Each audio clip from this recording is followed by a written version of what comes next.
Three is a charm. We're going to try this one more time.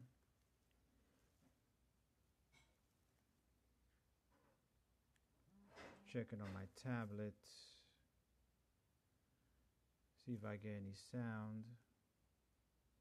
You go to my page. How you doing, Brother Clement? And Bonnie.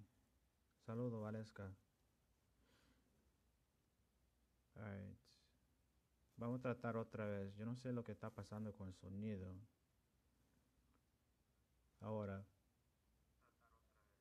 Okay. Okay, thank you, Bonnie. You can hear me. How you doing, Erica? We're going to try this one more time because this is a very important conversation. It's a very important conversation and it needs to be had.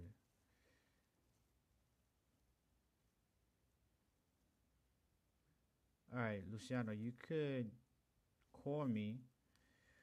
Brother Tony, how you doing? I miss Unrendered. You need to continue doing that show. Coach a Buck. Ciego, ella tiene catombra. So we waiting for my guest, Luciano Gonzalez, to video in. Kim Jean, sac passe. How you doing, sister? Cousin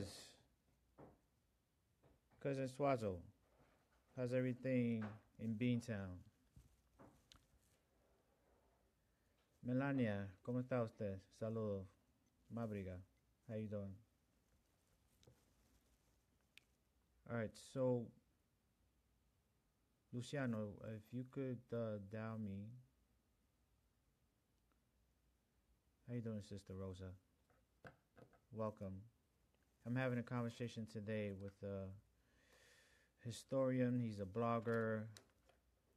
He loves Honduras.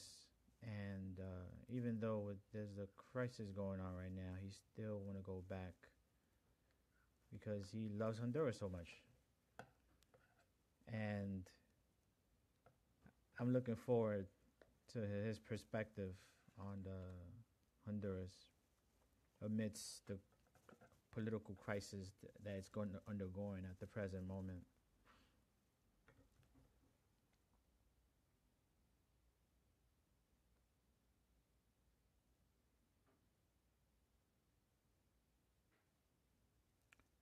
So I'm going to search for him.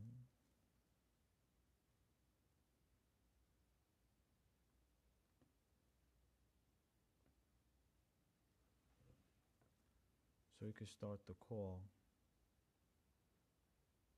or the discussion.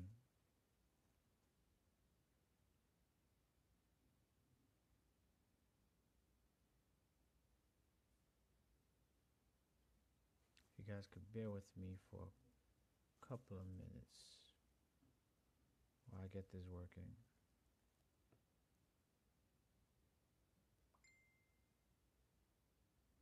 Yes, I am using my phone.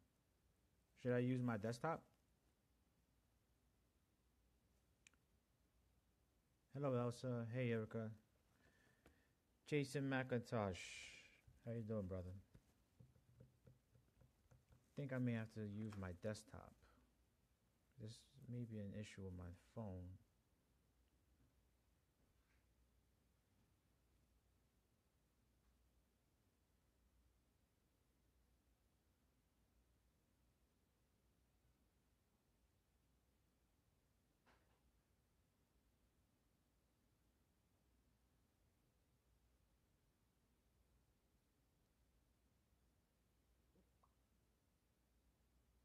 Okay. All right, so Luciano's going to try to use his phone. He's been trying to use his computer. So I think it may be a internet connection issue. Because you guys can hear me. Saludos, Paola Ramos. ¿Cómo está usted? Mabriga. This thing in Honduras, it's really bothering me. I don't like it. I don't like watching videos of police shooting women, abusing their power, beating boys, killing people. I hate watching people kill over politics. It's just very disturbing. I find it to be very disturbing. And one of the other things that bothered me is where my people fit in, my Garifuna people fit into all this. Like, what role do we play?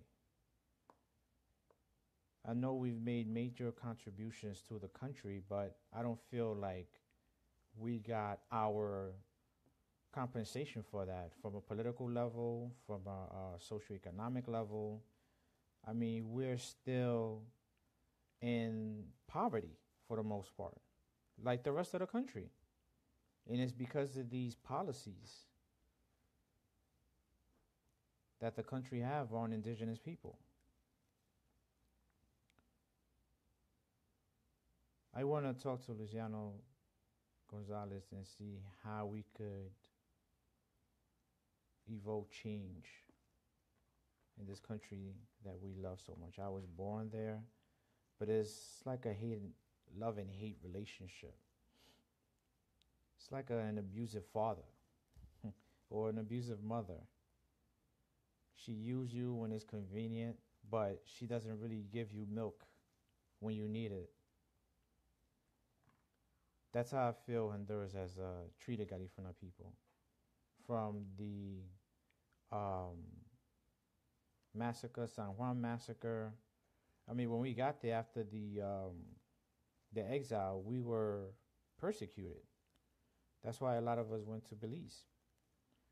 And then the San Juan massacre happened in the 1930s, in which Garifuna mothers took all their boys and sent them to Belize. That created a town called Ugandan. You got. Can't say that in Garifuna, but Ugandan. Somebody from Belize can correct me, but in English it's called Hopkins.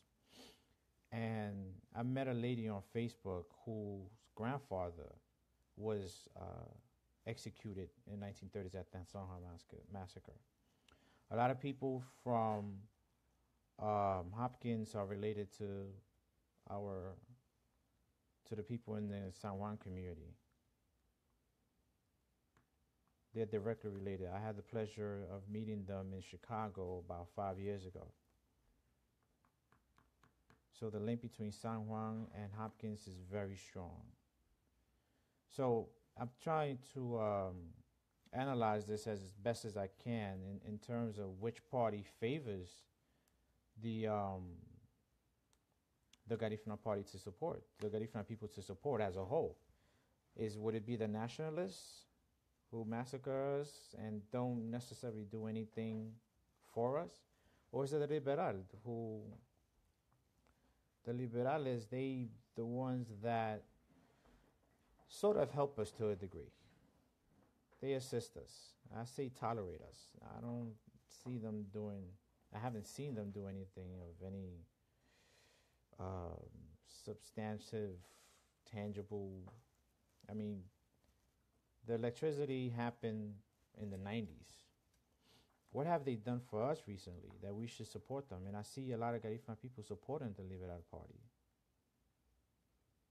Is it like black people here in which, we pick the lesser of the two evils in Honduras? Is it one of those things? I mean, it's a situation that we as a group have to analyze, like, who's really going to do for us? Which party is going to help us in increasing our standard of living? So that's basically the gist of the conversation. I really was interested in knowing Luciano's take from his perspective, being Puerto Rican descent, but he loves Honduran culture. So I'm gonna try to bring him on. How you doing, Brother Steven? Anna, Milton, and Ngahule. Greetings, brother. Welcome. We're having a discussion about the political unrest in Honduras. I'm waiting for my guest to come on.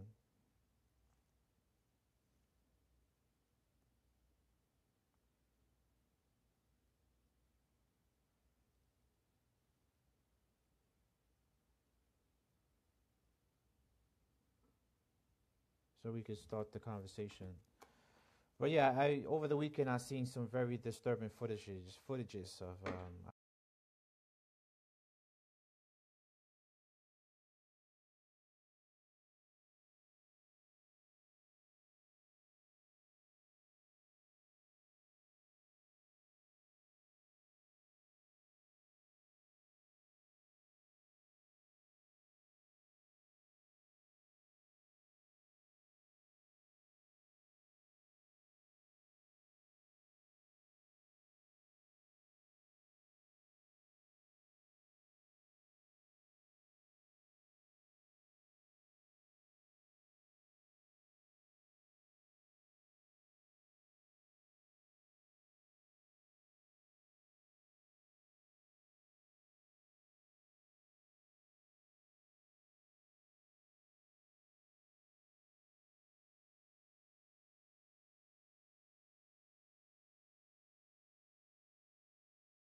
yeah. So we having technical issues.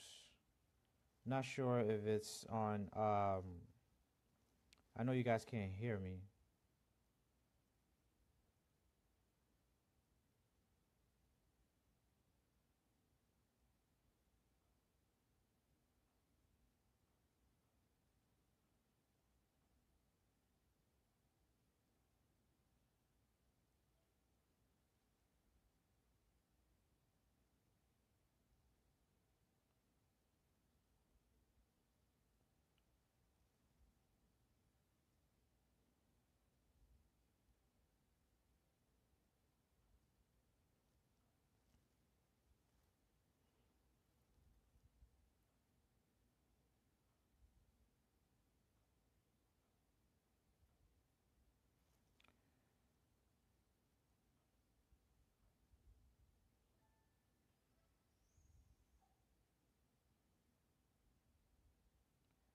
All right. I want.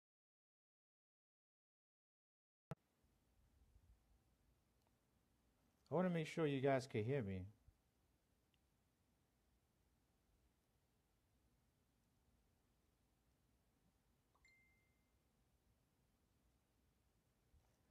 Si me pueden escuchar.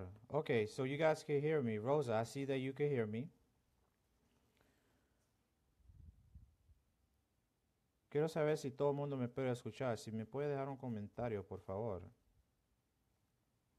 So, Erica, you asked if there's a Garifuna group of leaders with political influence in Honduras working on an ongoing basis to find electable candidates who can run for office. This group will also work to secure funding for their campaigns through their relationships. In Honduras, it's I can't honestly say yes. I cannot honestly say yes to that question because from what I see, we haven't been part of that political process as a group. Um, there's two parties, the two major parties, the liberal and the nationalists. They're basically the Republicans and Democrats. And the party that has helped us throughout the years that have done more for us have been the liberals, just like here in the United States with the Democrats. The nationalists, those are the Republicans. I mean, their agenda is mostly on economic terms. That's the way they deal with things. They look at things from the economic perspective. And if human rights, constitutional rights, need to be halted or stopped for them to get the agenda going, that's going to happen. That's why we see all this repression in Honduras, which we see a lot of people murdered and an influx of drugs and a lot of people leaving the country. So Rosa, you just asked the question: are there the numbers among the Garifuna people to sway an election? Well,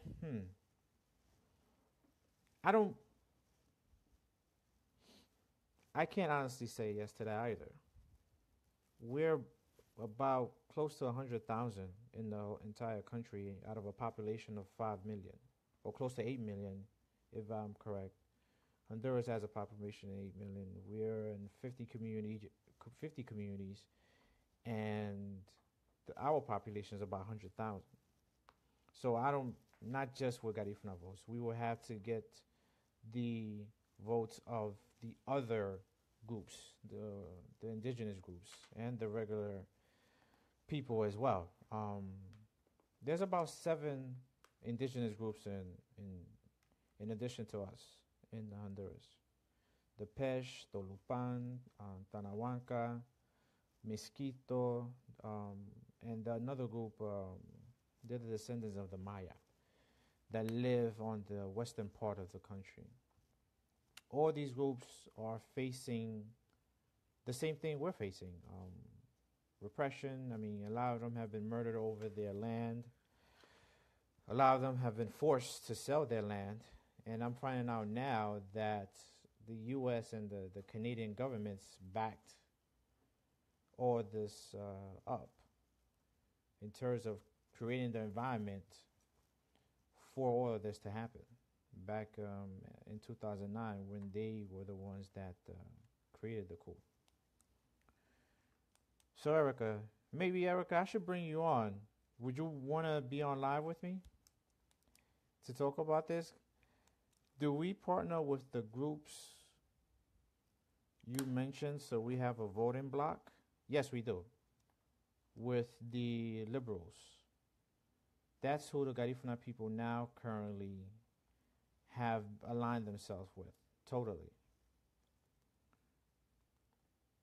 Now, Rosa, you're asking, what about an alliance with these other groups? Would this give you the numbers? Yes, with the indigenous groups, yes, definitely. But as you can see, it's susceptible to fraud, like they're doing now, in tallying up the votes. They're taking too long to tally the votes. First, they said Nasrallah was winning last Sunday by midnight. They took their time in announcing an official win. And that was because the incumbent president, Jose Orlando Hernandez, he's the favorite to win. I mean, the powers that be want him to win. Okay, that's fine, Erica. We could talk about this in another time. Saludos, Rina. ¿Cómo está usted? Estamos hablando aquí de la problemática en Honduras y tengo que hablar cómo yo me siento en términos de cuál de estos dos partidos han hecho algo por el pueblo de nosotros en Honduras. Y yo veo que ninguno de los partidos han hecho nada. Quiero saber de ustedes que me están viendo si el Partido Liberal le favorece mucho a nuestro pueblo allá, al pueblo garífuna. ¿Qué han hecho a lo largo de nuestros antepasados, ¿no? Históricamente, ¿qué han hecho? Y eso es lo que yo quiero saber. Yo no veo nada que ellos han hecho por nosotros. Who's the Secretary of State? When the coup happened, it was Hillary Clinton. she played a role. She played a role in um, the coup. She was the person that financed it, and her hand is covered in blood in Honduras because she was the main person that got with these military and high officials in Honduras to generate that coup. As I'm researching this, it's go back to, and the coup happened because Mel Zelaya wanted to make some mining reforms, and as you know, Canada is highly invested in Honduras. There is a Stephen Harper, who's the Prime Minister of Canada. He went there in 2011 after the coup, and they created all these agreements, these free trade agreements in 2011. Okay.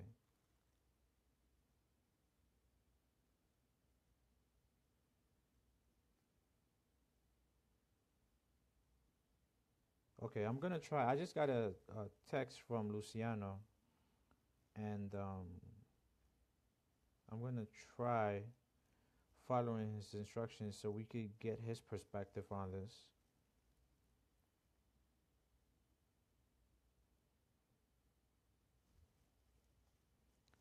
So let me review what Luciano just sent me.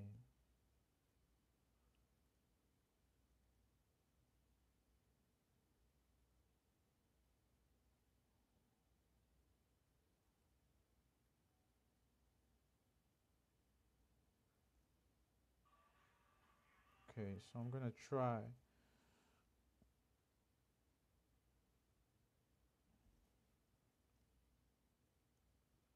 to bring Luciano on board so we could have a more fruitful conversation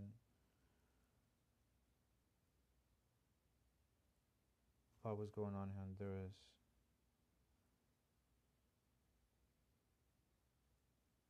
Being that he lived there for a couple of years, I think his perspective is important as well. Okay.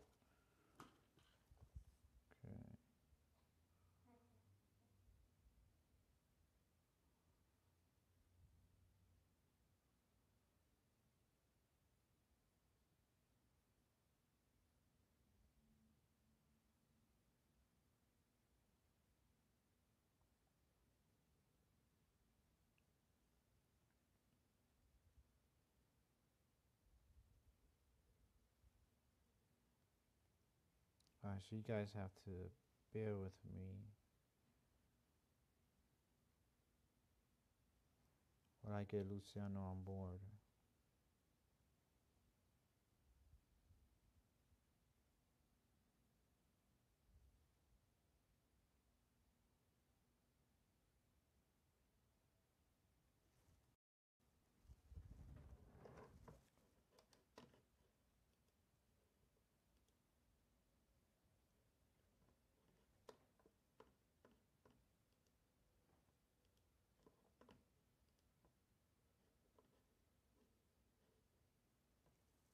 Okay.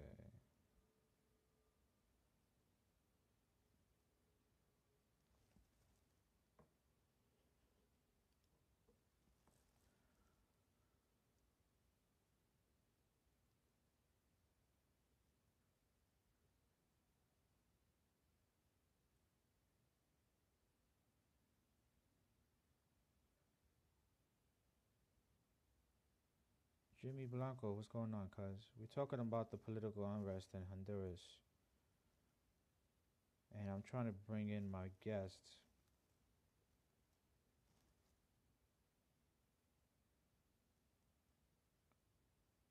Suyapa, saludos, prima. ¿Cómo está usted?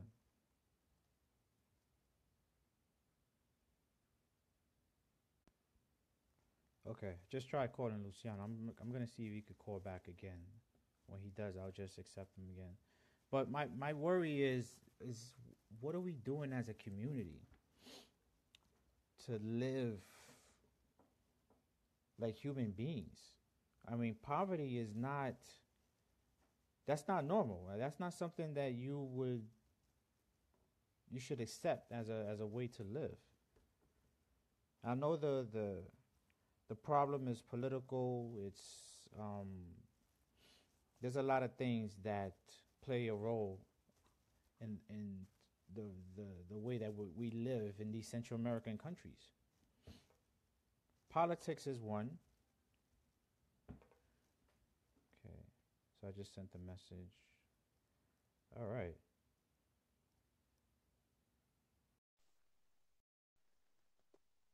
So I'm going to try to bring Luciano on board. And I see it connecting. Luciano should come on in a couple of seconds. Lourdes Robredo, saludos a usted. Mabriga, you think? Hey, how's it going? Okay. All right. I can hear you. I can hear you. I And I believe can see you we as should have well. fixed it. Yeah. Okay. Okay. Because I'm looking at my tablet right now. Okay. Yeah. And it's good. I see it is working. Gary Shu, saludos. Gracias, hermano Gustavo. We appreciate that. I know Colombia had the same issue that we had in the 90s. Okay, so we could have us, they could hear and see us. All right. Welcome, Mabriga. Hello, everyone. Okay, so Luciano, like I was telling you before, right? I Hmm. have, after spending a lot of time in Honduras, with the guidance of my mother and my grandmother, I spent a lot of time in my community in Santa Rosa de Aguan, in the Colon state of Honduras, in learning the culture, ingesting it. Um, I've grown to really have a deep appreciation for it, and it worries me the situation in Honduras and where we fit in as a community. So that's why when we was talking earlier in Messenger, I was very intrigued that you would want to go to a country that has a very high repression rate, have a high human rights rate. There's a lot of killings that happen. We know that Berta Caceres was assassinated because of her defense of a dam that's going to be built in her community. And there's a high impunity rate in Honduras, one of the highest in the world. So I was very pleased to know that you will want to eventually move to Honduras and work there. Um, you know that the political climate right now is very unstable. And I just wanted to have a conversation in regards to how Honduras was introduced to you, and you could take us into your perspective on what's going on now. Yeah. And tell us what you So do I to just begin I with. just want to point. Introduce yourself. Hi, my name is Luciano Gonzalez. I am a historian and I am a writer who writes a lot about Honduras and Central America in general, but Honduras specifically. One of the things that I wanted to point out before we went any further is I think that you misspoke a second ago. It sounded like you said that Berta Cáceres was killed because she was defending the dam. And I know that that wasn't like something that you meant to say because she was protesting against it. And that's the Right. reason many people believe that she died. And I know that you and I both know this. It's just that because a few of my American friends, estadounidenses, are watching as well, and they don't know what we know about Honduras. But I was Right, introduced right. to That's why these Honduras when conversations I, are important. yeah, I Yeah, these was introduced to conversations are Honduras important because because my we could father. share information. Mhm. There's a few Yeah, second go ahead. delay conversation, so it Right. sounds like we're interrupting each other a few seconds. But yeah, um, so I was introduced to Honduras right before I moved there In fact, I was introduced to Honduras for the first time probably 6 months before I moved, so in mid 2010. And I knew bits and pieces Right. about Honduras, but I had no reason to care because its news didn't affect me. And I lived in an area where a lot Right. of my news consumption was difficult for me to get. So I focused mostly on news that impacted my local community. And when I was told I was going to be moving to Right. Honduras, it was in about mid June of 2010. That was when I first started doing research into Honduras. And what I first found out alarmed me, and it made me want to know more because some of the first things that I heard were about the constitutional crisis or the coup, whatever you want to call it, although I know lots of people prefer calling it a constitutional crisis. But that was one of the first bits of news that I was exposed to. And over Right. time, as I lived in Honduras, I realized that that news was overly simplified. And it made me want to know more, which eventually led to me consuming mostly Honduran news and made Right. me make the group the Honduras Report, which is an organization that I run, which translates news in Spanish into English for foreigners who live in and around Honduras. Okay. So you lived in Honduras after the coup, which is circa 2009, 2010. Now, Yeah, were you living in I Puerto Rico moved. at the time, or I was living in North Carolina. I was living in okay, not quite rural North Carolina, but in the middle of nowhere in North Carolina. And then I moved to Honduras because my father was stationed there. okay. Now, Mhm. your father was in the military, you said, right? Yep, he is an army soldier. He's still in the army. My mom was in the military, but she left when I was born. Okay. So, how do you feel with the environment that's going on now with the political unrest? What's your take on it? How do I feel with current events? You froze out for a second. Yes. So, what's your take on the current events, the political unrest that's going on, and the protesting, and the voter fraud situation in Honduras? My personal take was that the National Party was expecting to win, and they had contingency plans just in case, but they didn't expect for the election to be as close as it was. So ultimately, with Right. the election being very close, having to pull out all the stops, things have intensified beyond what they can control, which is part of the reason why today the police decided to go on strike in Tegucigalpa and in a few other major cities.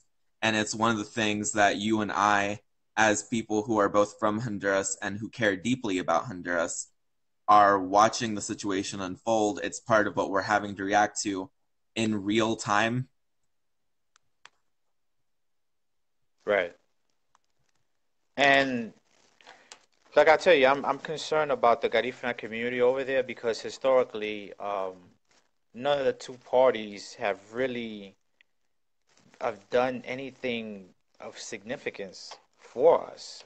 That's one of the reasons why a lot of us migrate to the United States or to Europe to find work Mhm. and to find some type of living that we cannot create or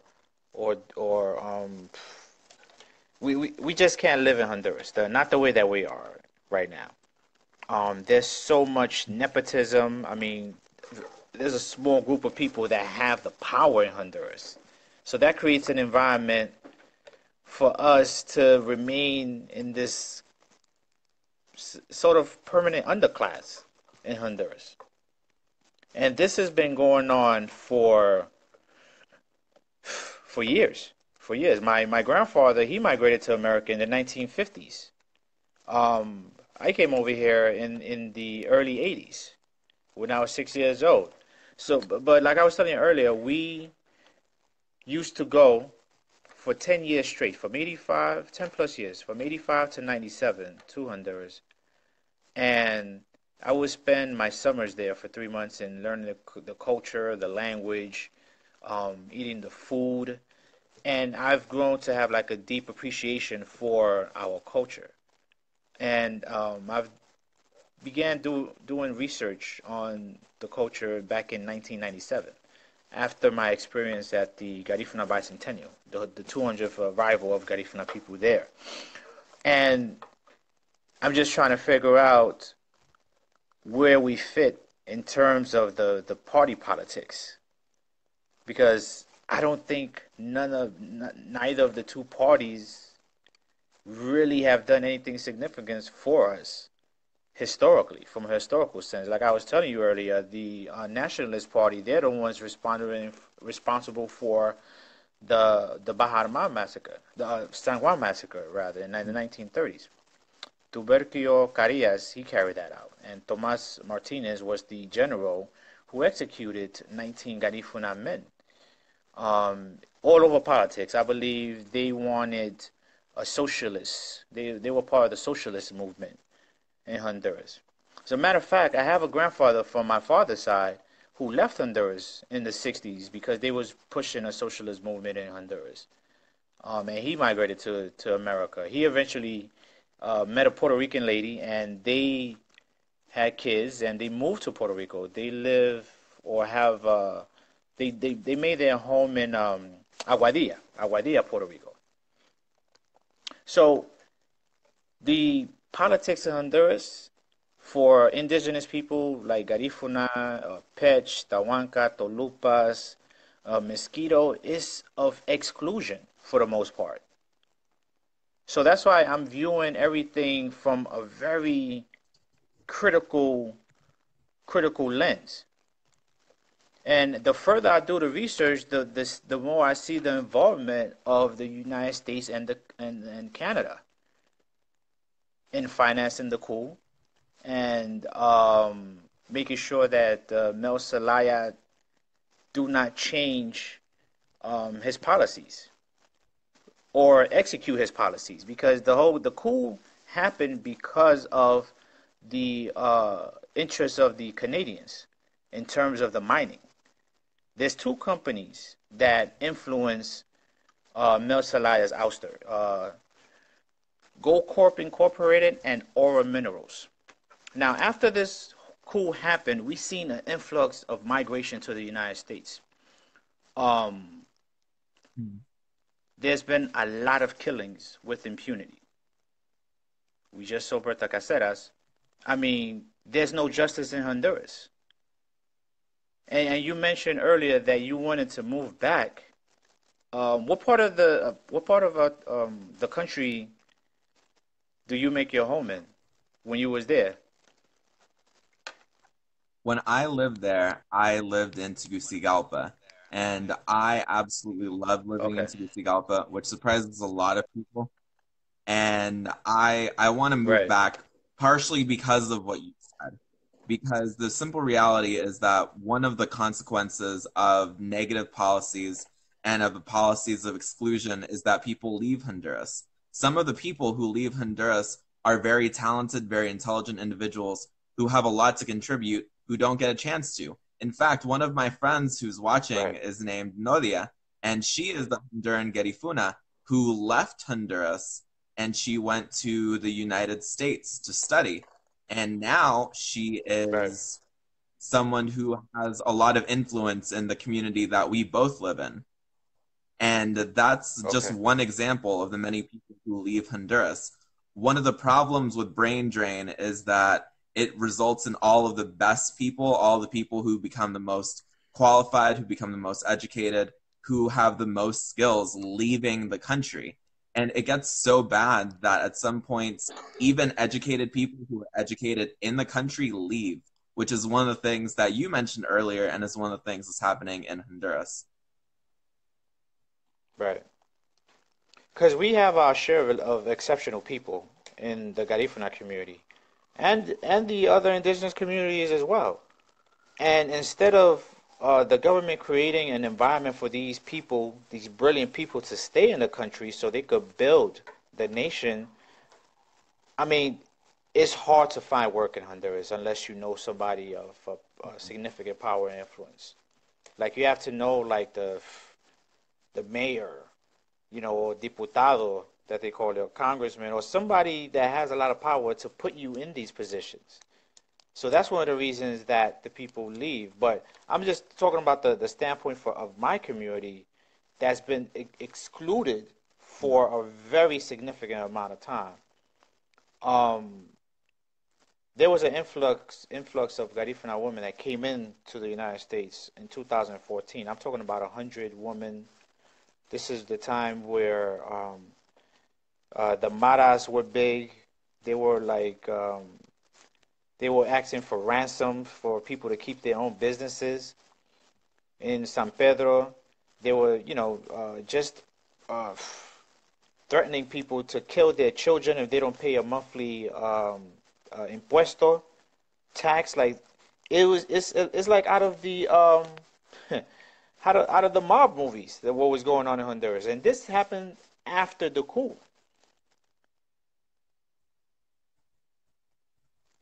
That's exactly right. So And I was it's I was one of the disasters. Sorry. right. Go ahead. That is exactly right. It's something I actually have friends in Honduras who left Honduras and went back and started businesses and had them shut down due in part to the impuestas de guerra, the war taxes that the gangs would Right. impose on them. And it's true that the government is trying.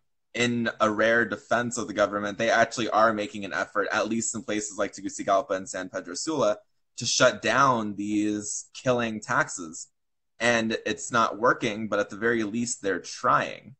And it's frustrating for someone to be a small business owner in Honduras. But the simple reality is that if all the small business owners in Honduras are shut out, whether they're Garifuna or they're Pesh or they're Mosquito or whatever group they're from, if all of them get shut down, then eventually Honduras's economy will collapse because Honduras's economy relies on the efforts of small business owners and people who aren't Right. giant corporations that want to invest in Honduras.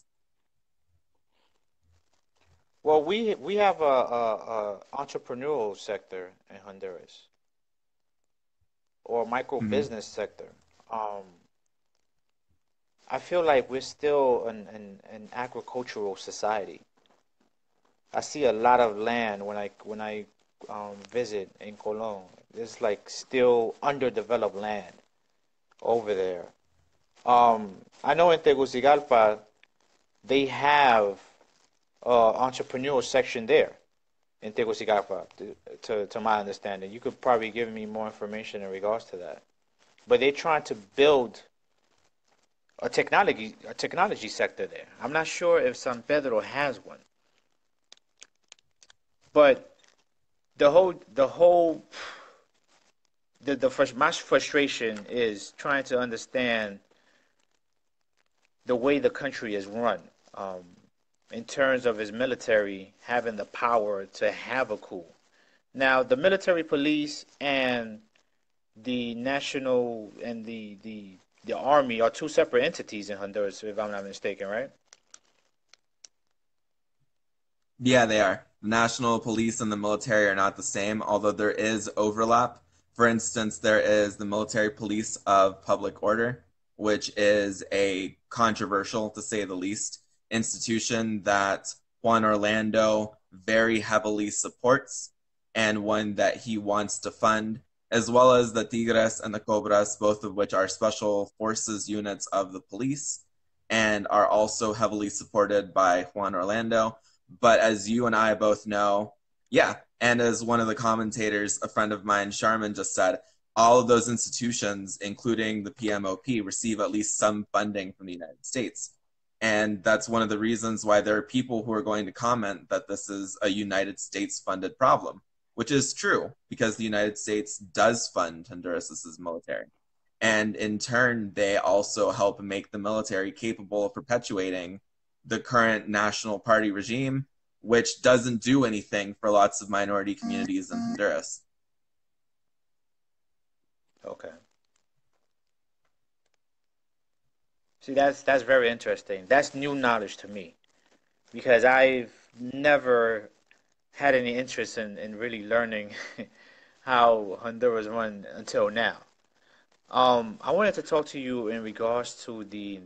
Did you know that Canada had the free trade agreement with Honduras, and the mining Yes, I sector did. is heavily influenced by the Canadian government? Well, these free trade agreements are hurting a lot of indigenous communities. I'm thinking about what's going on in this Garifuna town of Guadalupe.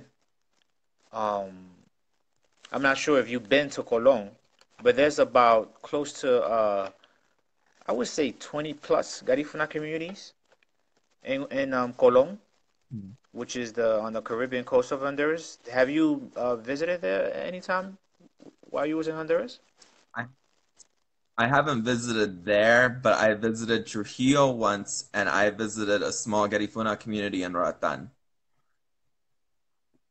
Okay, that's probably Punta Gorda.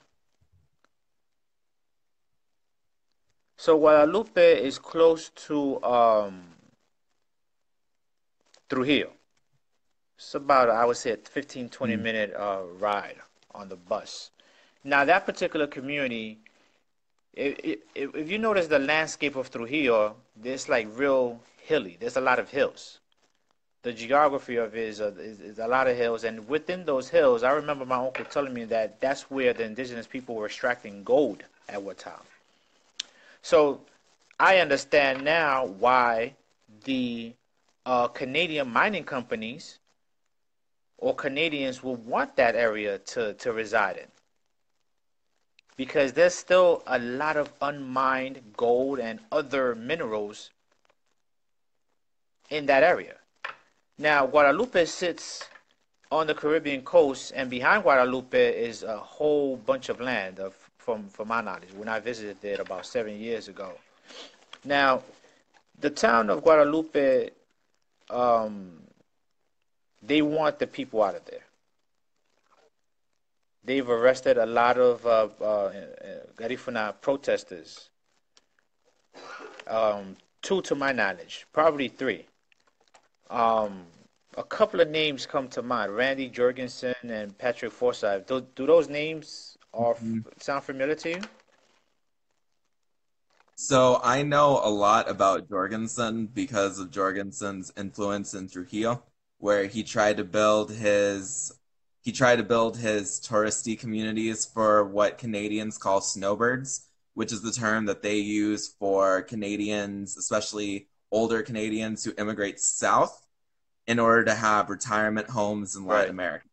And he was a very influential, very malicious businessman who aggressively took over Garifuna communities so that way he could build land freely. He was also connected to Porfirio Lobo, the first nationalist president since the coup in 2009. Right. Now, when Stephen Harper, the Prime Minister of Canada, he went to Honduras in 2011. And this is what diplomatic, this is, his visit was rather diplomatic. And this is when they signed all these trade agreements, these free trade agreements with those two mining companies that I mentioned earlier, the Gold Corp and Aura. After they signed those agreements, that's when we seen a rash of violence in Garifuna communities, and we seen a lot of trafficking as well. Um, the police turned a blind eye. Like I said, the justice didn't doesn't exist in Honduras in Garifuna communities. So that's when there's an area in Trujillo called Rio Negro. I have family that own property in Rio Negro, and they were forced to sell that property, or they will basically, you know, get killed because the Canadians, they already had this free trade agreement, and it was by the mining, revolving around the mining companies. In 2011, when Stephen Harper went there, so it's been terrified as a community. Everything that's going on in Honduras, which leads us to leave. In 2011, there were 100 Garifuna women that left close to, it was like six main communities in the Colon area. And they happen to be in the area where they doing the mining. So this is, for us, it's more like a humanitarian crisis because if when they leave Honduras, you don't know what's going to happen to them once they get to Mexico. I mean, I went to Mexico in a solidarity caravan to protest against all this, and the I, this is around the same time that Ayotzinapa was happening. So anything could happen in Mm. Mexico. I mean, if Mexicans could kill their own people, burn them, and then bury them in mass graves, I could imagine what they'll do to Garifuna women coming with their children. Um, the images that I saw this weekend, very, very disturbing, of what the police were doing to the citizens of Honduras. You being a son of a military person, how do you feel about viewing those images? I mean, I saw guys, you know, uh, killing each other over the politics with machetes. I just wanted to know your view on that. I am extremely concerned about that situation, and I've been following it very closely. I've also been paying rigorous attention to Honduras's use of their military and their police against protesters in a variety of other contexts, and I've noticed very disturbing similarities. One of the things that people have been reporting on is how uses their police and their military in combination with their media to destabilize individuals. An example of this could be in the Bajo Aguan in 2014 when Annie Bird, a well-known human rights I've activist, been went and hmm? I've been hearing a lot about Bajo Aguan. Now, what region is that specifically, Bajo Aguan? Where exactly is that in the country? Which state is it? Is it in Olancho? Is it in Colón, Atlantida? Where exactly is Bajo Aguan? Bajo Aguan, give me just a second so that way I can be 100% sure when I say this because I wrote a lot on Bajo Aguan, but it was a while ago. It was when I was first starting to write. So for people who don't Right, understand what we're talking about right this second, Bajo Aguan is a region in Honduras. It is in both the Colon department and in the Yodo department, and it is a very fertile where lots of farmers and people who live in the countryside live. What was happening there was that a company named Dianant was basically right. terrorizing people for their lands. That's Miguel Facos's That's company. Miguel Facuse. Right, And Miguel Facuse died either in late 2015 or in 2016. But before then, especially right, after the coup, his people and his family were terrorizing people in that region. They were pressuring them so that way they could buy their land.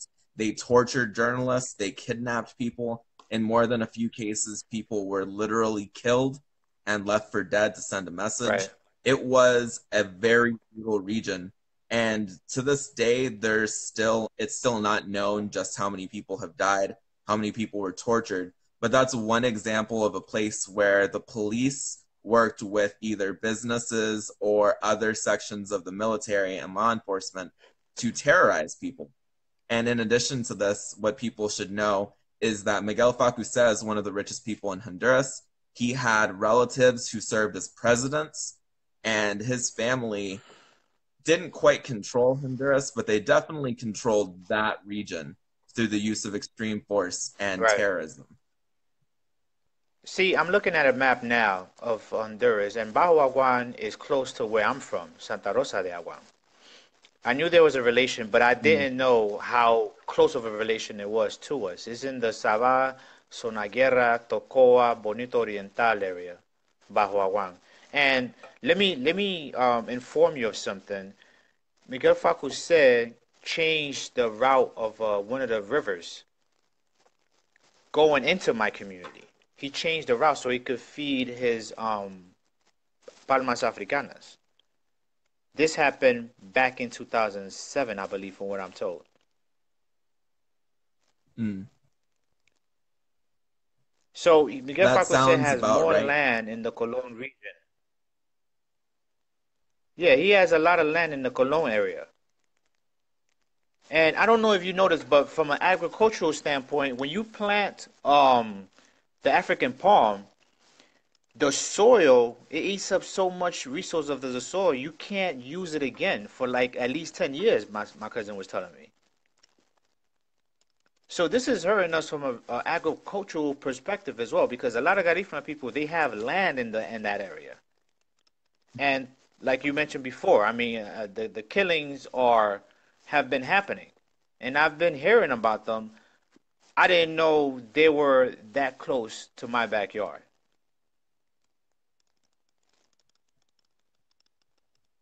Another way that the Honduran government uses media and something close to terrorism was talking about charter cities. For those of you who don't know, charter cities are an experimental area Yes, las wherein it's sedes. basically money talk, the SEDES. It's a Right, zone of economic development and employment. That's what it is. Yeah. And the Juan Orlando's government was very supportive of those and is still very supportive of those. And those are largely on Gerifuna land. So I'm sure that you yes, have a deep understanding of some of the things that I'm about to talk about. But there are all sorts of areas that are inhabited by indigenous individuals, wherein the government wants to take up the land and force the people out. And it will lie to right, international media outlets and it'll say that these areas are uninhabited and they aren't. So the government will right. use thugs, they'll use armed people, they'll send in killers, they'll send in intimidators just to force the people off their land. So that way they can either buy it for cheap or they can just move in and pretend that no one ever lived there. Well, that's been going on in Trujillo. Trujillo, Yep. we have people like Randy Jurgensen, Patrick Forsyth. I know Randy Jurgensen have done this because that's what I've been told by the community. He's been going to the municipalidad and changing the deeds or the titles to these lands or buying them out outright. So it created an environment of corruption, and that's an issue for us because we have communal land in the Garifuna community. We cannot Mm-hmm. sell or land can't be acquired unless it's from for another Garifuna person. So all these violations, um, there were two court cases. An organization from Honduras, they took the government of Honduras to the Inter-American Court of Justice. Triunfo de la Cruz and Punta Piedra. They won both court cases, but the Honduran government does not want to acknowledge the win. They're not doing anything to return these lands back to their rightful owners, which is the Garifuna community. I was wondering if you had any knowledge in regards of those two court cases and how it's playing out in Tegucigalpa and us getting that land back, to your knowledge. So one of the big issues is that people don't realize that Jorgensen lost those court cases. I was aware of it because I explicitly followed what was going on with that area, and I have friends in that region. So for me and you, this is a personal matter, and we know people in the community who can relay to us reliable information, which we can then go and independently confirm. But lots of Hondurans don't know about this because the media hasn't told them about it and because they don't know people Right. in the areas that are affected by this. And you know what? I noticed that the media here in the United States are not doing a good job of covering what's going on in Honduras at all. The only time I get to see any type of coverage in regards to what's going on in Honduras is in the Spanish channels, Telemundo and Univision. But the regular American media, I don't see them covering what's going on in Honduras. I mean, they're playing a role in in all this. So why would they cover it? You know, so I think conversations that me and you have are very fruitful for the people to know what's going on in Honduras. I mean, this affects me directly because I see and I feel what's going on. I mean, it's like I was telling you earlier, it created a humanitarian crisis for us to over here in in New York and receiving these people, these influx of people. And once they're here, they are One of the things, treated like modern sorry. day slaves. They're treated like modern day slaves once they're here. They go through this ICE system, this immigration system. They're given grilletes, which is the GPS tracking device. They got to report every day. They can't go. It's like they're in house arrest. They cannot go. They cannot. I think it's by midnight. They got to be home or 11 o'clock. They have a curfew, and they got to report to court like every 2 months or something like that. And a lot of the ladies that I know, they apply for asylum. Some of them get it, some of them didn't. Their case is still, in the ICE court system. But it's created a real humanitarian crisis for us. It's like straining the community as it is here in the Bronx. And this originates from here. These policies originate from the U.S. and Canada.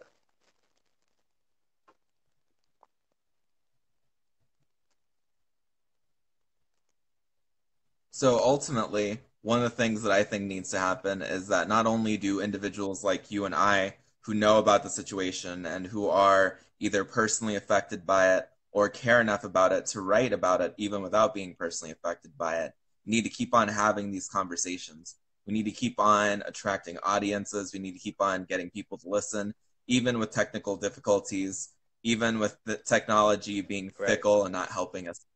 We can't stop the hustle and the grind until more people know about it. But one of the other things that we need to do is we need to work with Hondurans and Central Americans to be face to face and to have conversations within our own specific physical community. So that way, people who don't know about this in our communities know about it and care about it. One of the things that I did was I Right. wrote statements. I wrote a statement personally for my own, the Honduras report.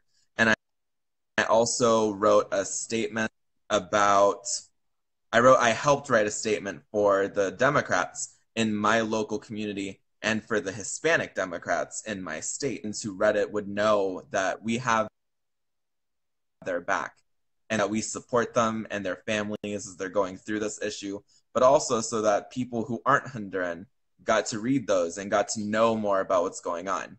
These are steps that we can take to inform our communities, especially if media outlets aren't going to do it for us. Yeah, the U.S.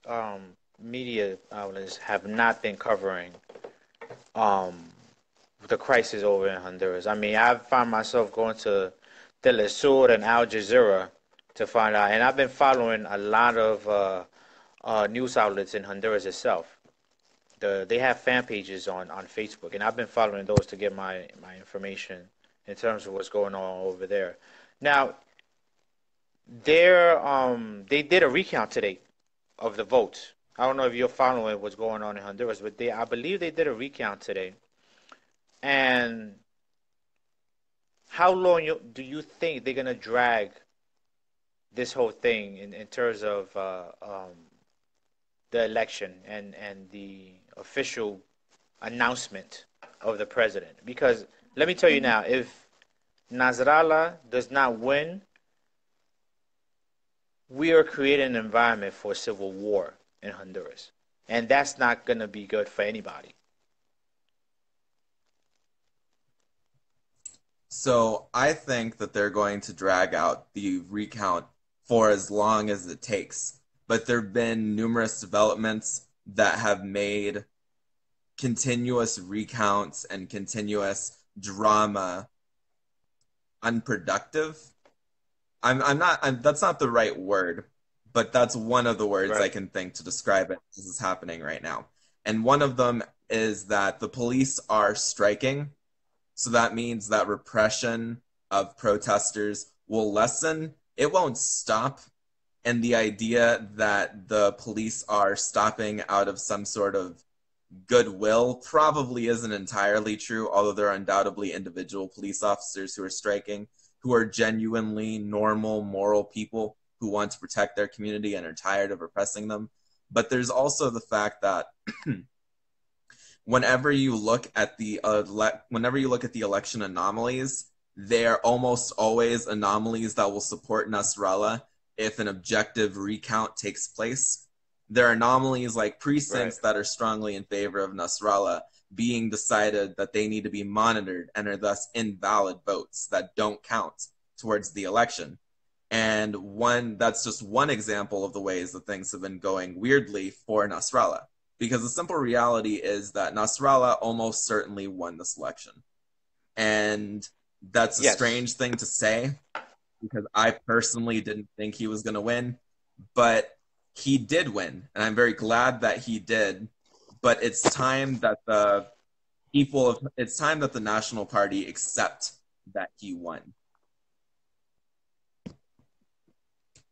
Yes. Now, can you give us a little background of Nasrallah? From what I understand, he's of Palestinian descent. He was a talk show host, and his family is considered one of the Turcos, from what I understand. They're the ones that they're part of the oligarchy in Honduras. They run the businesses and the commerce and the banking system. Do you know anything more about Nasrallah that you could share with us? So one of the big things about Nasrallah is that there's this idea being perpetuated by some American media outlets that Nasrallah is a relative newcomer to politics. And while that's literally true, he isn't actually new to talking about politics. He has apparently been critical of the Honduran government since the 80s. So this idea that he just got interested in politics is something that's been intended to discredit him. And there are lots Right. of reasons that people should be weary of Nasrallah, but he is trying to actually make the government, at least as far as I can tell, he actually does want the government to be less corrupt than it is right now. And that was what he founded his political party, the Anti-Corruption Party, on. And it's true that relying on him as some sort of savior figure is probably problematic for a variety of reasons, but he won a lot of votes. And his rhetoric of sticking to the Constitution of Honduras by opposing presidential reelection swayed a lot, including people like myself. And it's important that people, especially outsiders, understand that when the first results of the election started coming in, they favored Nasrallah by a Right. 5 point lead. And that's a Right. I remember that on substantial, Sunday. according to yeah, that's according to some, that's an impossible to overcome trend, or it's so close that to overcome it is unheard of, which is what happened for Juan Orlando after a power outage last Wednesday that affected the vote count, and that by the time it started coming back, all of a sudden Juan Orlando was gaining numerous votes that think that he should have.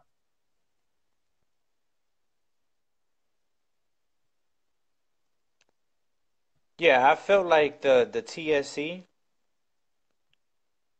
Hmm. Can you hear me? It sounds like you're going in and out. There must be something with the internet connection. Could you just cut off? I am going a little bit in and out, but I can still hear you. I'm Okay. still here. And the worst case Hmm.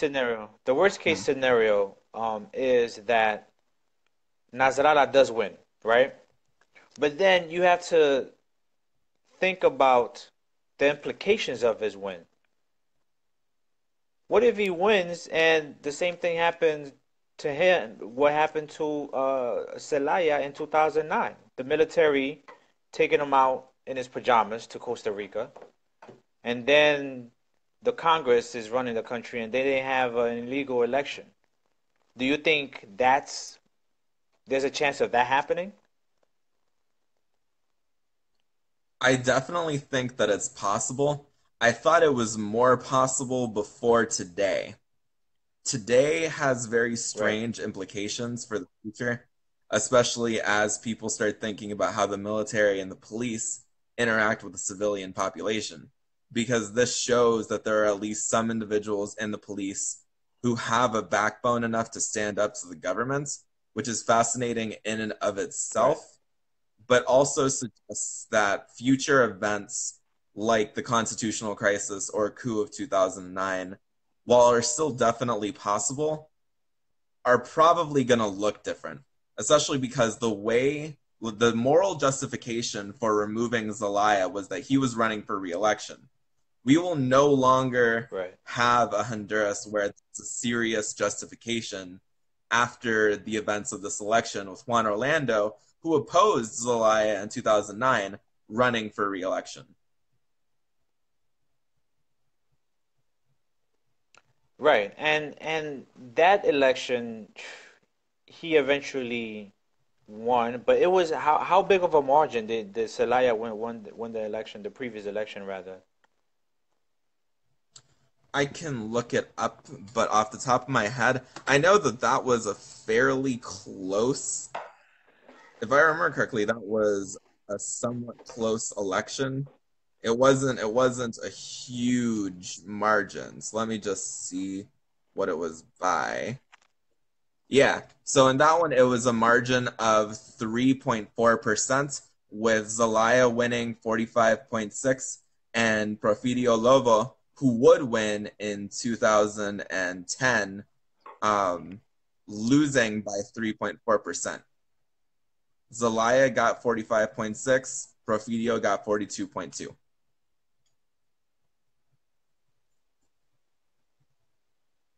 That's very interesting.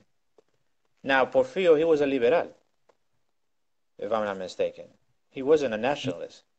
Oh, Profidio was a nationalist and Zelaya was liberal. Okay. Okay.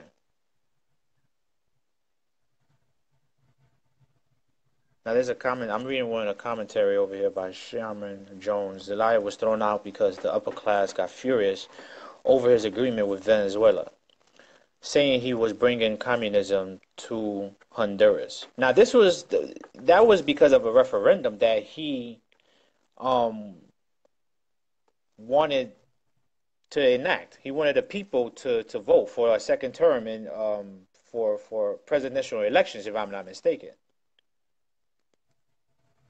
So the actual referendum itself is a little bit more complex than that. What the referendum was Okay. trying to bring about, at least in theory, was a call for a constitutional it was a call for a constitutional assembly.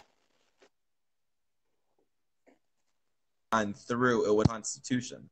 Making a new constitution only way that anyone in Honduras will ever constitutionally be able to run for president more than once. And the reason for that is that the Honduran Constitution, as you and I both know, has very strict articles prohibiting presidential reelection. But more than that, in the Right. articles that talk about the process by which the Constitution can be ratified and amended, there is a section that says that some articles of the Constitution are not possible to be amended. One of them is the article which condemns presidential reelection and makes it impossible. So what Zelaya was trying to do was take the long haul in order to be able to be reelected at some point in the future. It wasn't so much so that he could run for reelection in 2009 or possibly even in 2013. If he had done his way, he probably would have been running for reelection this term rather than the last one.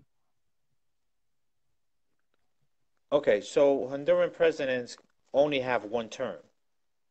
They can't do two Yep. terms successively. They can't do That's two very terms interesting. at They can't do two terms at all. mm. So that's Okay. part of the reason Wow. why when people talk about the Hmm. current, yeah, Yeah, I didn't realize. I've never realized that. I thought they could do two terms like other countries. I never knew that it was a one-term system that they had imposed in Honduras. There's actually a provision. It's either an article 2000, it's either an article 239 or 240. I'm sure someone listening will be able to correct me if I'm wrong about this.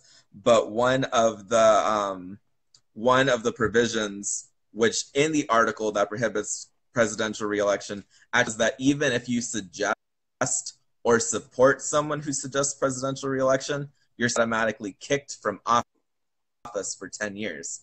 The Honduran Constitution takes presidential reelection extraordinarily seriously. And it is, I don't know of anything else that's this extreme in the Honduran Constitution. I find that to be very interesting. Hmm.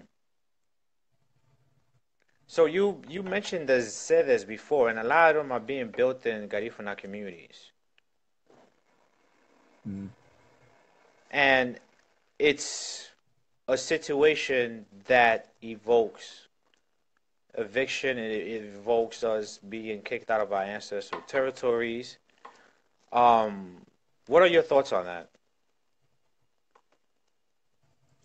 I think that not only is the idea behind a Zede rather, I think that it's rather childish because my understanding, and it's possible that I'm wrong about this, but my understanding of a Zede is that they are effectively areas where large corporations come in, invest, and then create communities centered around the work that they would be providing for their employees. And one of the things they can do is they can create laws for those areas. Those laws don't affect anywhere else in Honduras. But basically, if a corporation with enough money goes into a Zede, they run either a mini city or a mini country. And that's a silly idea, but it would be bad enough if that idea was just silly. The way that the Honduran government has tried to do it by taking land from indigenous individuals and using it like no one has ever lived there or no one will ever live there is disturbing and disgusting. And it's morally repugnant for people to try and defend these ideas, even if in other areas these ideas have had some successes, because charter cities are not a world first in Honduras. They have existed in China, and I know that other areas have tried them in the past with mixed results. But in China, they've supposedly had large successes, which is part of the reason why the Honduran government was so interested in creating them in the first place. Well, see, that's the economic development model that Stephen Harper, former Prime Minister Stephen Harper, he introduced that particular economic development model to the officials in Honduras in 2011 when he made that diplomatic visit. That's not the type of economic development model that we need in Honduras at our expense because it's going to be developed in our territories. And I'm just, at a loss for words in thinking about this whole thing. If it does, if it's implemented, I mean, what's going to happen to these communities, to these Garifuna communities, if these cities are created where we live, like Guadalupe, and I think they're thinking about creating one of those cities, the cities in Puerto Castilla, if I'm not mistaken. I mean, it's just immoral. It's inhumane. It dehumanizes us on a lot of different levels. I mean, it's just it's not something that we look forward to or even want to think about as a community. Because we seen what happened to the Garifuna community called Barra Vieja in 2014, in which so Garifuna community in the believe is in the Cortes region, maybe Atlantida, or maybe in between. But we seen those images of Garifuna women collapsing. Some of them they just they saw the military police and you know they passed out. They couldn't take the guns and the sight of the military police kicking them out of their homes. And we've seen those images. So I'm just trying to think, you know, about the community and how much violations that it could endure. Because according to the Constitution, they cannot do that. The thing is, these ideas, these cities, and not just these ones, but also the ones that Berta Cáceres died protesting against, do infringe the law. And it's not just Honduran law that they infringe. There are provisions in the United Nations. I think there are accords related to the rights of indigenous individuals that state that if you are going to try to make a development project on an area that's been inhabited by indigenous individuals, you have to have the cooperation and written agreements by indigenous individuals. These things affect Honduran indigenous communities all over, and not just the Garifuna, not just the Mosquito, not just the Lenca. It affects everyone, and it's a shame to see international media so quiet when it comes to this, because international media loves talking about Honduras. They love talking about Honduras's high murder rates or how beautiful Roatan is, but for some reason they don't want to have in-depth, nuanced conversations about the issues affecting Garifunas, about the issues affecting all sorts of indigenous individuals or other minorities, whether it's ethnic minorities, racial minorities, religious minorities, or any sort of minorities that people can imagine. Right. Yeah, I'm very curious to find out who's going to be the next president of Honduras. That could have dire implications for us as a community and for the entire country as well. Because after viewing those videos and images this past weekend, I mean, the people have had enough. The people have had enough. They want development. They want to end poverty. They want to live a life of dignity, as a group. And the policies of the government doesn't allow them to do that. So what exactly do you expect the people to do? I mean, either migrate or just, I still can't believe that the people over there still get paid once a month in lempiras. Like the national police, they make $450 a month over there.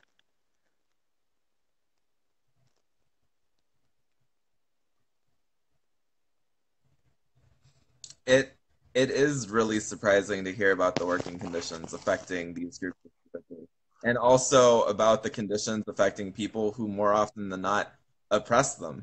It's disturbing, especially because these communities, these some of these communities are safe, but the simple reality is that in the rural areas of Honduras, there's the ever-present threat of drug cartels using forward operating bases, and the drug cartels do affect the Garifuna communities. They try to sell, in some cases, Right. to the Garifuna people, but in other cases, they also try to take their land and they threaten them.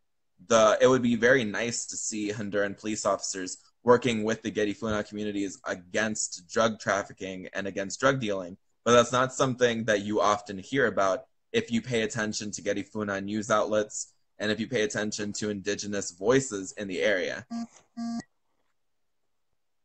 Right. So which economic model you think works for the entire country if you was president? Huh. If I were president, which economic model would I use? I would work to empower small business owners. I would work, and one of the ways that I would do that is I would work to empower farmers because farmers in Honduras produce a massive amount of crops, and also Honduran crops are sold all over the world. Lots of people on Twitter, for instance, were talking about the fact that right now you can buy a banana in New York City in the winter for only a couple of dollars. And without places like Honduras, that wouldn't be possible. That's something that Right. more of the world needs to realize and needs to think about. So one of the things that I would do is I would work to support small business owners. And one of the ways that that could be done is Mhm. by fighting against gangs that try to impose the war tax on small businesses and end up choking them to death before they can turn a profit and before small businesses can become bigger businesses that actually contribute to the Honduran economy. Now, what about the political component? Because in order for business to grow, you also need a strong political component that support those businesses. What policies would you set to create more business for these small businesses from the political standpoint? One of the things that I would do in terms of political policies is I would lessen taxes on small and new businesses. And in order to do that, I would talk to larger business owners and see how they could support small business owners and see their level of taxes, comparing the two, trying to make sure that larger businesses would both survive in Honduras and stay in Honduras while the smaller businesses get up off the ground. That's something that lots of people need to talk about and need to realize. And it's true that there are smaller businesses that are doing well in Honduras, but it's also true that lots of the smaller businesses are part of the informal economy, which is a very difficult to measure section of the economy that provides services, not necessarily goods, and often don't have a formal headquarters, a place where they're at every day, and formal hours, as well as a salary that they give to their employees.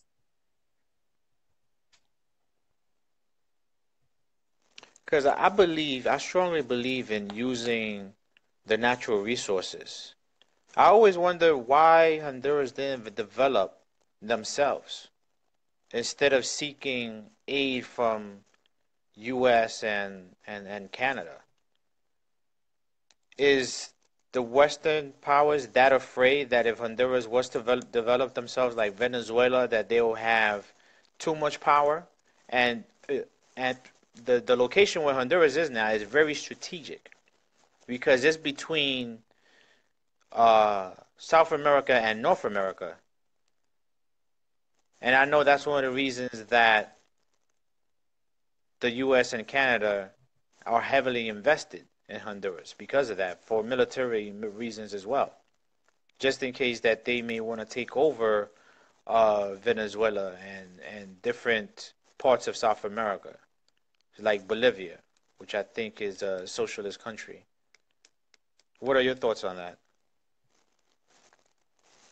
Honduras never really had a chance to develop its own completely unique, isolated economy. One of the things that happened with Venezuela was that Venezuela wasn't in a hugely strategic location. So Venezuela didn't have the same level of Western, not quite Western, but of North American influence inside of it. And when it did, that influence was small enough that it could reject it, which is due in part to Venezuela's size compared to the size of Honduras.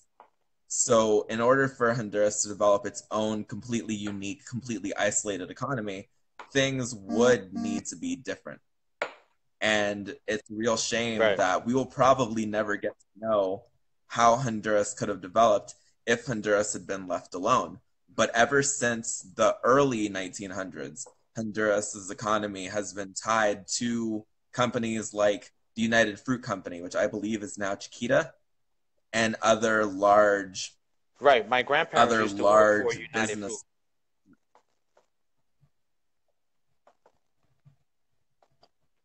Yeah, my grandfather used to work for Standard Fruit Company and United Fruit. A lot of Garifuna people used to work for those two companies. Actually, they used to work for them and then saved up enough money to move out of Honduras because they just couldn't. They couldn't muster or live a meaningful life working for those country in Honduras. So that's why they left the country to come um, to America. Yeah, a lot of Garifuna people worked for United Fruit and Standard Fruit Company, Charmin. It was brought over by the Chiquita Company. It was started by the Vocaro brothers in New Orleans, I believe. They're Italian, two Italian brothers that started a company, and they were the ones that started this whole thing that in which they called the Central American region the Banana Republic in the early 1900s, right, Luciano? I could only hear part of what you said. For some reason, my call got interrupted. I came back on and I was able to hear the very Okay. last bit of what you just said. Yeah, I just mentioned that But the it's Vaccaro brothers, they were the ones that created the Banana Republic by creating this mm. company called Standard Fruit and United Fruit Company, which eventually was bought out by Chiquita Brands. So And a one lot of of the things Garifuna that happened people, with that, men, used to work for them. Yeah, go ahead. Go ahead. one I of know the there's a things that happened delay, with but you could go that ahead. Mm. One of the things that happened with that made things a little bit harder, and it's something that I noted back when I was working for the embassy, because at one point I worked in the United States Embassy in Tegucigalpa. One of the things that the United Fruit Company did that was smart was when they came into communities in Honduras, they started building things. They started building schools, they started building Right, hospitals, and they started doing things providing right, childcare, at least in some cases for their workers, which makes them seem a lot more right. benevolent than they actually were. It allowed people the luxury of ignoring some of the cruel conditions they inflicted on their workers. And it also made some of these communities dependent on them, which prevented Mhm. people in those communities from growing independent of them, and it also prevents them from building their own resources. And these were the policies that these companies were set, or the government was set. It was policies that were decided by, in some cases outside of Honduras, it was policies that were set by the governments. But in Honduras specifically, I'm pretty sure that it was just a company-wide policy that they did. So that way their competition would have to work harder to be able to steal their employees and to be able to match their profits. Wow, wow. Okay. Well, I think we should wrap up this discussion, Joshua. I mean, we could be here all night talking about the problems that Honduras has and the possible solutions to address those issues. But we're gonna keep on monitoring the situation in Honduras, and I hope we get it right. I hope Nasrallah becomes president and creates the environment for people not to leave Honduras and to adhere to the human rights and give us back our land and do what's necessary to develop the economy of Honduras so that people can stay there and live a life in which they could afford to take care of their family and at the same time develop the country as well because Honduras needs a lot of nation building and we have those people we have the human capital to do that or to foster nation building, but we can't if we have these security issues. We need a stable political system, and I hope that we get that in this election by having Nasrallah, and hopefully a coup does not ensue after he's in power. But yeah, we're gonna continue the conversation going, and I'll give you the last word. But before that, I want to announce that tomorrow I'm going to have Jamie Valdez talking to us in regards to what he sees in Honduras. I'm not sure if you know Jamie Valdez, Luciano, but he's one of the individuals who's embraced Garifuna culture.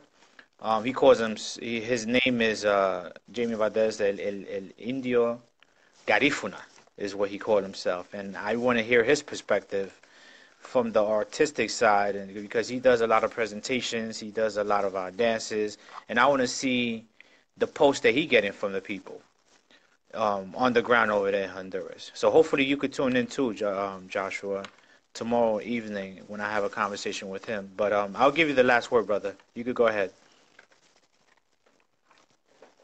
So I absolutely love this conversation, as fraught with technical difficulties as it was. It was awesome to get to talk to someone about the Yeah, very we got it important going. issues that are affecting Honduras.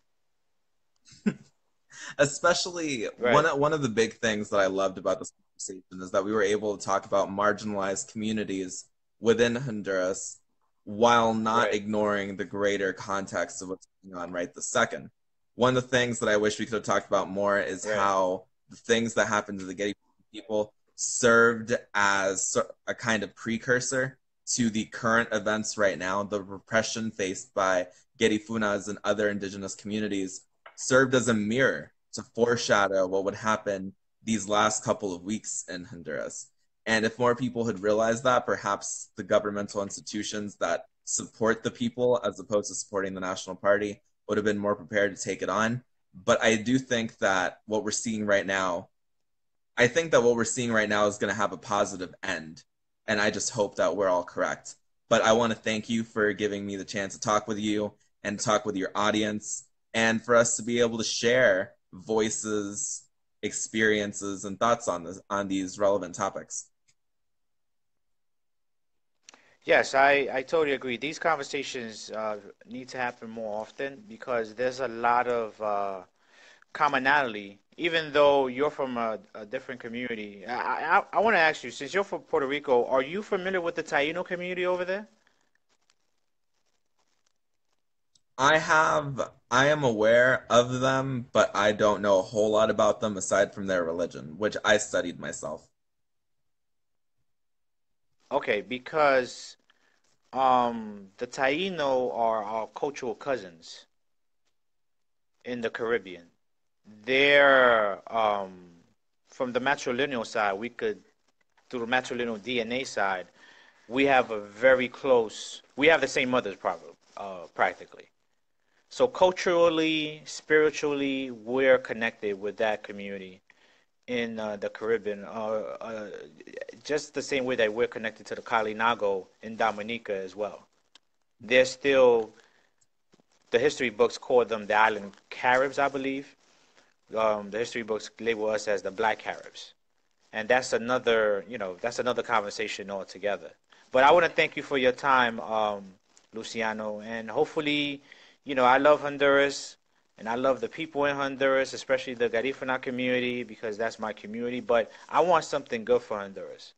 I want them to get out of poverty. I want them to be in competition with all these nations and live a progressive, life and put an end to poverty, man. It's not hard to do that, but we need some serious people who are acting on the benefit of the people, on behalf of the people. Hopefully, Salvador Nasrallah is that person for us.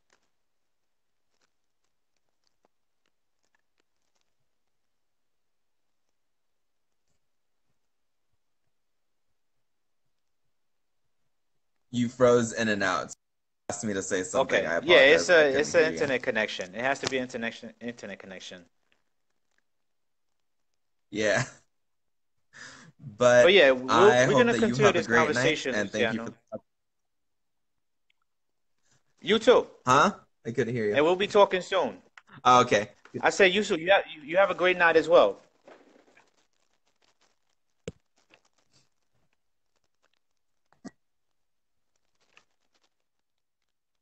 All right, so yeah, sorry about the technical difficulties, but this conversation was important to me because I just wanted to see Luciano's perspective, him being, from Puerto Rico but loving the country and how his feelings and thoughts of what's going on. But yeah, it's getting late. I gotta wake up tomorrow. Roger Mentalist, we gotta talk, brother. We have to talk. For those that you don't know, Roger is a brother from St. Vincent. I had a conversation with him in the past in regards to our culture, um, our our common culture, and I want to have a conversation with him of his experience growing up because he sees a lot of the stuff that I post in regards to Garifuna culture. I want to know what's been retained in the island, what hasn't been retained. I mean, there's a lot of things to talk about, brother. I want to have that Facebook live chat with you because I think it will be very educational, and people of my and your generation needs to start those conversations. of us, because we know that the history books tell us that we were exiled in 1797. When I was there in May, I saw so many things that intrigued me, some things that depressed me, and some things that we need to work on in reconnecting. Um, I saw a lot of, I would say the whole island of St. Vincent is Garifuna, if you ask me, from the phenotype of the people that were there. So, we have to have that conversation, brother. You can let me know when you're available, when you're free, and we'll just do it. Let me know what's your availability for this week. I think, again, it would be very educational, and Garifuna is not a name that a lot of people will associate with St. Vincent, because they just don't know. So we got to enlighten the brothers and sisters. There's a lot of people that are curious about the Garifuna experience in Honduras. They didn't know that we were originally from St. Vincent. There's other narratives in regards to our genesis. Some people are telling me, okay, Wednesday. So Wednesday night is good for you? Could we do 10 o'clock on Wednesday?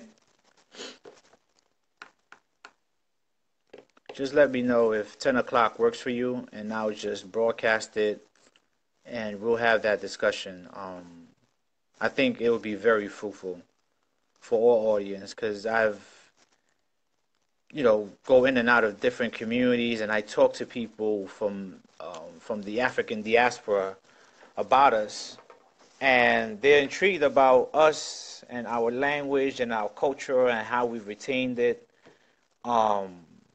It's been a fight. It's been a fight.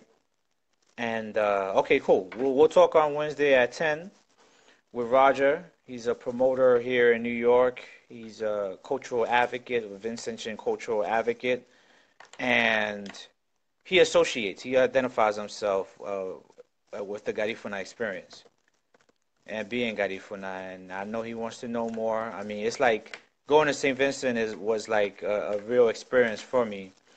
In terms of reconnecting with my people. I love soca music. I'm familiar with the artists. It was just talking to the people on the ground that was like very, wow. It was a special experience. It was a very special experience, and we'll talk about more about that with Roger on Wednesday night at 10 o'clock.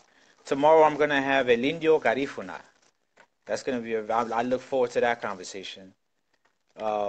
He's a dancer. He's a cultural advocate. I want to know what his perspective is in terms of what's going on in Honduras. So let you guys go. We'll talk tomorrow night. I'll promote tomorrow's talk with Jamie Valdez. Maxine, you missed the interview. You can still watch it. I'm gonna save this interview so you guys can watch it and then make your commentary on it, on some of the issues that we talked about with Luciano. Hey, Helen, you missed the interview. I'm gonna save the interview with Luciano. He touched on a lot of topics that I was interested in as well, because we want to see Honduras to be built. We want to build Honduras so we can stay in Honduras. We want to, actually live our lives in Honduras. I mean, I'm thinking about retiring in Honduras one day. I mean, for me to retire, everything, the government, the political stability has to be intact. Because I can't see myself, dealing with the military police. I mean, when I go over there, I rent a car and they always stopping me. It's like being back in America again, I will tag it, Helen, when I save it. I will tag you because I think, again, this is a educational conversation, and we have to thank you to Mark Zuckerberg for creating this medium for us to reconnect. I think the Garifuna experience is very enlightening to a lot of folks. I mean, it brings them to a different world in regards to the African diaspora experience. We have a unique history, and I want to tell it to everybody. But anyways, yeah, let me let you guys go. Hopefully everyone have a good night. Buitiguño, buenas noches. And I'll talk to you guys tomorrow. And I'm going to save this video. So you guys have a good night.